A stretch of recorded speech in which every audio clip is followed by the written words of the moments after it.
Welcome to our channel. నేను పద్మిని, ప్రస్తుతం పాటు senior journalist and political analyst Immandi Ramarao గారు ఉన్నారు. మాట్లాడదాం సార్. నమస్తే సార్. ఒక అంశం ఇప్పుడు హాట్ టాపిక్ గా మారుతోంది ఆంధ్రప్రదేశ్ లో. అదేంటి అంటే వికలాంగులకి ప్రత్యేకంగా పెన్షన్ అనేది 7,000 ఇవ్వటం జరుగుతుంది. అలాగే పెన్షనర్స్ కి 4,000 ఎలాగో ఇస్తున్నారు. 3,000 నుంచి 4,000 చేశారు. వికలాంగులకి 7,000. అయితే అది నిజం కాదు, 6,000 ఇస్తున్నారని కొంతమంది, లేదు 4,000 ఇస్తున్నారని కొంతమంది అసలు ఇవ్వట్లేదని ఇట్లా రకరకాల మాటలు బయట వినపడుతున్నాయి. ఇందులో ఏంటి నిజం? నిజంగా అందుతోందా పెన్షన్ అనేది? అది చాలా క్లిష్టమైనటువంటి విషయం అయినప్పుడు కూడా ఇది కూటమి తాలూకు తొలి విజయంగా మనం భావించవచ్చు. అంటే మాటలు మనం నమ్మలేం కదా, ఎప్పుడైతే కార్యాచరణకు వచ్చి చేతల్లో చూపించారో దాన్ని మనం ఎప్రిషియేట్ చేయొచ్చు. ముఖ్యంగా ఈరోజు ఆంధ్రప్రదేశ్ మొత్తం ఒక పండగ వాతావరణం నెలకొంది మాట. సాదాసీదా పెన్షనర్స్ ఒక్కసారి 1,000 రూపాయలు పెంచేసరికి, అది 3,000 4,000 చేసేసరికి వాళ్ళ ఆనందం అంత కాదు.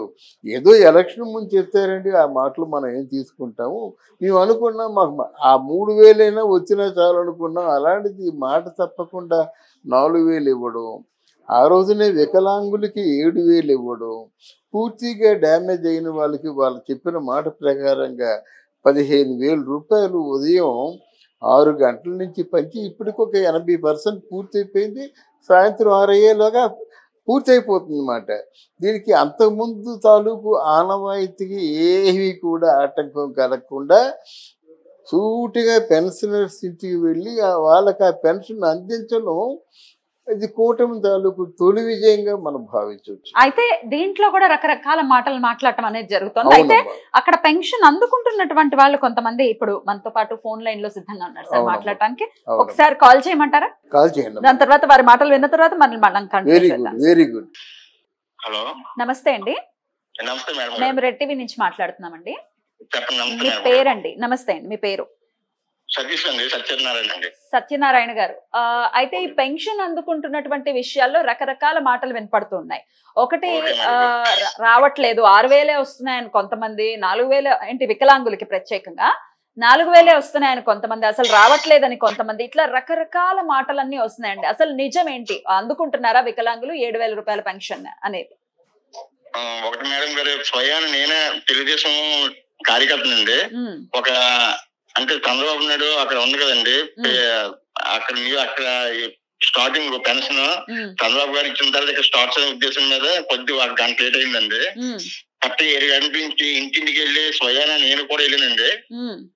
సామాజిక పెన్షన్ లో 4,000 రూపాయలు పెంచారు, 3,000 రూపాయలు పెంచారు కదా, 4,000 ప్లస్ ఏప్రిల్ నెల, మే నెల, జూన్ నెల 3,000 కలిపి 7,000 అండి. ప్లస్ అది సామాజిక పెన్షన్ అండి, మామూలు నెలకి వితంతు పెన్షన్ 7,000 అండి. ప్లస్ వికలాంగులకి వాళ్ళకి కూడా 4,000 ఇచ్చి పెంచారు అన్నమాట. పెంచిన దాంట్లో 4,000, మళ్ళీ ఈ 3 నెలలు కలిపి 7,000 వికలాంగులకి.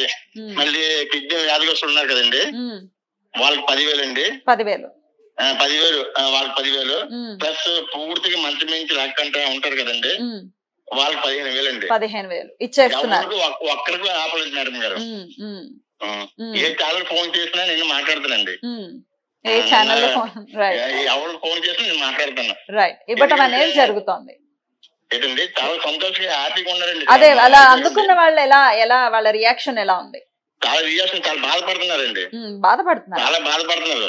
లాస్ట్ టైం 2019లోనే 3,000 పెంచుతామని చెప్పేసి తపతపా అని చెప్పి ఎలక్షన్ 3 నెలలు ఉంటుందిగా 250 రూపాయలు పెంచారండి. అప్పటికి 3,000 పూర్తయింది అనమాట. మీరు అనుకున్న ప్రకారము 4,000 పెంచారు. ఎవరు నమ్మలేదండి, గడప పెట్టి ఎవరు నమ్మలేదండి. ఆడలేదు మొగలు. మీ స్వయంగా నేను వెళ్ళానండి, స్వయంగా వెళ్ళి ఆ మాట స్వయంగా నేను ఆలోచించాను అనమాట. ఈ విషయం మీరు ముందు కూడా నాకు చెప్పుకుంటే మా మావయ్య గారు ఆ మాటలు మీకు రికార్డింగ్ చేసి పంపిద్దానండి. ఎందుకు వచ్చే నెల కూడా ఉంది కదా, ఇది నెలలా అయ్యేటటువంటి విషయం కాబట్టి వచ్చే నెల అయినా ప్రూవ్ చేయాలి. అంటే వచ్చే నెల అయ్యిందంటే అది వేరే అండి. 3,000 కూడా పంపించారు. నమ్మలేదండి, 100కి 90 మంది నమ్మలేదండి. ఇవి ఎతను కూడా జగన్ లాగా చేస్తారు, ఆ 3,000 ఎవరు 4,000 తప్ప మళ్ళీ పెంచుతారని అందరూ అనుకున్నారటండి. మేడం గారు. కానీ జరిగింది 110 మంది నమ్మలేదండి. ఏ ఇంటికి వెళ్ళి మేము డబ్బులు పంచడానికి వెళ్ళినా బాబు మేము ఏదో అనుకున్నాం బాబు అనాథం తప్పు ప్రార్థన చేసుకున్నాం చంద్రబాబు గారిని నిజంగా చేశారా అని ఆ ఏరువులు అందుకున్నప్పుడు ఒకటి నోరు మాట్లాడలేదండి. అందరూ సంతోషంగా ఉన్నారు కదా. ఏది ఉందనైతే ఒక్కసారి భయపడుతుందా హార్ట్ అటాక్ వచ్చేస్తుందేమో అంటే అనుకున్నాం అనమాట. 10 గంటల వరకు 50% అయిందండి మేడం గారు. 1 o'clock కల్లా 80% అయిపోయిందండి. ఇప్పుడు పూజకి కావచ్చిందండి, పూర్తి అయిపోతుంది. ఓకే మా ఆయనతో మాట్లాడింది కూడా యాటతో మాట్లాడండి పప్ప రమేష్ మా ఉన్నారు అనమాట టౌన్ ప్రెసిడెంట్. మాట్లాడితే లేదు మొత్తం అంతా అయిపోయిందిరా బాబు అని చెప్పారు అనమాట. చాలా చాలా సంతోషం అండి.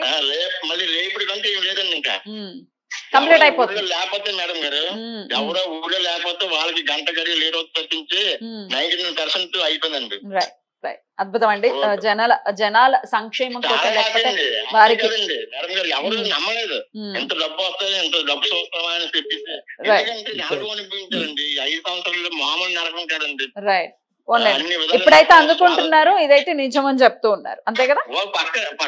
రైట్ అండి, థ్యాంక్ యూ అండి, థ్యాంక్ యూ అండి, థ్యాంక్ యూ సో మచ్.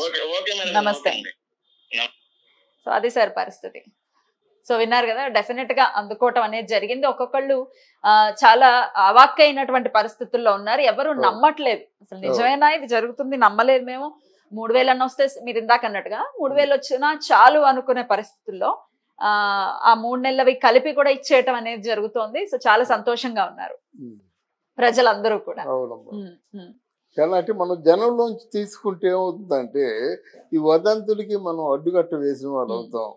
ఆయన చెప్పిన మాటలు వింటారు కదా, జనం అందుకున్న వాళ్ళు చెప్పినట్టయితే మనకి ఆథెంటిక్ గా ఉంటుందనే నా ఆశ. తప్పకుండా, అందుకనే కాల్ కూడా చేయడం జరిగింది. ఏంటంటే ఇక్కడ ఇది కేవలం వాళ్ళ చేసినటువంటి ఫస్ట్ కార్యాచరణ వాళ్ళకి శుభారంభాన్ని పలికింది. నా కోరిక ఏమిటంటే కేంద్రంతో ఎప్పుడూ ఇది సహృద వాతావరణంలో ఉంటూ ప్రజా సంక్షేమంతో పాటు డెవలప్మెంట్ కూడా జరుగుతుందని ఈ కూటమి తాలూకు నిర్వహణలో తప్పకుండా కోరుకుందాం, ఆశిద్దాం. దీనికి సమాధానం చెప్తాను. ఆయన అంటారు ఒక 5 సంవత్సరాలు కూడా కళ్ళు మూసుకుంటే అయిపోయి అంటాడు. 5 సంవత్సరాలు కళ్ళు మూసుకుని ఉండబట్టే అయిపోయింది కదా. కళ్ళు తెరిచి చూసి వాస్తవాలు చూసి దానికి పరిష్కారం ఎంపిక చేసుకుంటే రోజు ఒక యుగం అండి. ఎందుకంటే అది ఎన్ని సమస్యలు ఉన్నాయి, దానికి ఎన్ని పరిష్కారాలు చేయాల్సిన అవసరం ఉంది. అది చెప్పాడు. చెప్పిన అరగంటలో మళ్ళీ మనోవ్యాధి. అప్పటికి ఇప్పటికి తేడా ఏంటంటే ఫస్ట్ టైం నిల్చున్నప్పుడు కూడా ఒక 53 ఎన్నో సీట్లు వచ్చినాయి. ఇది ఘోర పరాజయం కదా. ఆయన ఏమంటాడు, ఇన్ని లక్షల కోట్లు నేను ఖర్చు పెట్టాను అంటాడు. ఆయన ఫస్ట్ అవగాహన రాహిత్యం అక్కడ. నువ్వు ఖర్చు పెట్టినట్టు ఈ ప్రభుత్వం ఇచ్చిందని చెప్పాలి. అంతేగాని ఇన్ని లక్షల కోట్లు నేను ఖర్చు పెట్టాను, నాకెందుకు న్యాయం జరగలేదు, ఎక్కడుంది తేడా, ఎవరు తప్పు చేశారు, ఇంకా ఈవీఎంల మాయే అనుకుంటున్నారు అన్నమాట. కానీ జరిగిన దానికి ఇంతవరకు పశ్చాత్తాపం పడలేదు. జరిగిన దాన్ని ఇంతవరకు రివ్యూ చేసుకోవడం జరగలేదు. రివ్యూ చేసుకునే జ్ఞానమే లేదు. ఎవరైతే ఆత్మ అనుకున్నారో ఆయన పారిపోయాడు, ఎక్కడికో సద్దళ్ళు కొట్టేసరికి పారిపోయాడు. ఇక భార్గవరెడ్డి మీడియా ఇన్ఛార్జి, ఆయన కనిపించడం లేదు. ఆయన మీద కూడా కేసులు ఉన్నాయి. బొత్స లాంటి వాళ్ళు ఏంటంటే ఊరుకుంటారన్నమాట. అమ్మో దీంట్లో ఎక్కడ అడుగు పెడితే మనం కూరుకుపోతాము ఊబులోను. ఆయన మీద కూడా కేసులు ఉన్నాయి. వైఎస్ఆర్సీపీలో ఉన్న వాళ్ళలో ఎవరి మీద కేసులు లేవని చెప్పండి. బయటికి రోజా మీద కేసులు ఉన్నాయి, కొడాల మీద కేసులు ఉన్నాయి, అరుణ్ కుమార్ యాదవ్ మీద కేసులు ఉన్నాయి, పేరు నాని మీద కేసులు ఉన్నాయి, అందరి మీద కేసులు ఉన్నాయి అన్నమాట. అటువంటి ఒక నిర్భాగ్యకరమైన పరిపాలన వాళ్ళు సాగించారు కనుక ఈ పరిస్థితి వచ్చింది అన్నమాట. ఆయన ఫ్రమ్ ది బిగినింగ్ ఆయనకి ఆ సైకో మూడ్స్ ఉన్నాయి.